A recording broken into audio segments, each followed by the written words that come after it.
conference, let's get straight to the point. If I'd predicted for you 12 months ago the things we'd have to face in the student movement, you'd have told me I was being ridiculous. Tuition fees trebled, EMA scrapped, Future Jobs Fund history, almost 1 in 4 young people out of work, a coalition government in Westminster that has declared war on students and young people, opportunity and hope, because they think they can get away with it. They think we don't matter, that we don't care. What a disgrace these people are. Last year, Nick Clegg faced this conference floor, desperate for our votes, and declared that he'd resist, fight against, and campaign against any lifting of that cap. Well, let me be crystal clear for you, Mr. Clegg. This year we will resist, we will fight against, and campaign against your attacks on our generation. He wouldn't stand for social mobility going nowhere and for youth unemployment to be so high. Well, shame on you, Mr. Cameron, because social mobility has got worse and youth unemployment is skyrocketing. We need to fight them, and we need to fight them hard. And I know for most of us it's been a really tough year. But in amongst the demos, the media, Brown, EMA, cuts, fees, and everything that's been going on, students have never failed to inspire me. And why? Because it's been my job to help people like you transform and fight for education. Because it's people like you that make sure that students can come into colleges, learn how to read and write, gain basic skills, build their confidence and self-esteem. It's people like you that argue for access, shout about the shutdown of AIM Higher, and fight against forced closures. It's people like you that win the academic appeals, secure block grant increases, and win funding for vital student services. That's who we are, that's what we're here for, and that's what we all believe in. But sometimes in the heat of the debate like yesterday, it's easy to forget just how much unites us. And I'd be tempted to court your vote by saying that I will unite us. But actually, I'm going to be honest. Of course we can't win by never meeting ministers, avoiding vice-chancellors, or refusing to meet college principals. Little Conference, I know and you know that a good argument put in the right way is often the best way to promote and extend the rights of our members. And of course we can't win by avoiding protests and saying that occupations don't work or refusing to hold a demo, because we also know that direct action, well organised, well timed, is critical to galvanising activism, getting our message out there and winning over the public.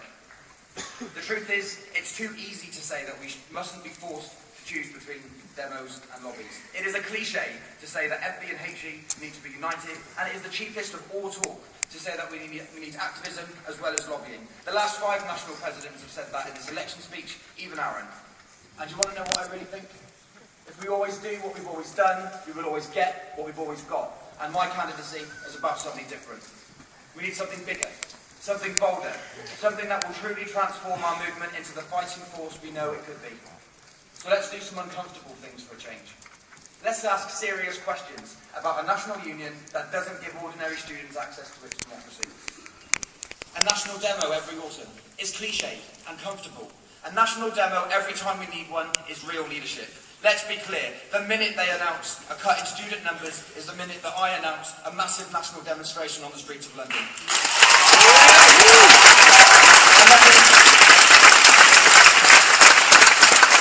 me talk about something I know makes some people in this room, some people in this election uncomfortable. I know students aren't just consumers. I know that reducing our status as learners to customers devalues our education. But don't tell me that the taught master's student paying out of their salary to develop their career, or the adult learner paying to top up their skills, or the undergraduate locked into 30 years of debt should be ticked off for wanting value of money. Call them student rights, call them whatever you want. If students are angry and feeling hard done by, we need to harness it and channel it into campaigning, not shutting the door because we don't like the ideology. Now is the time to re-energise our fight. Now is the time to start winning the arguments against fees and markets and prices. And now is the time to rebuild our public support.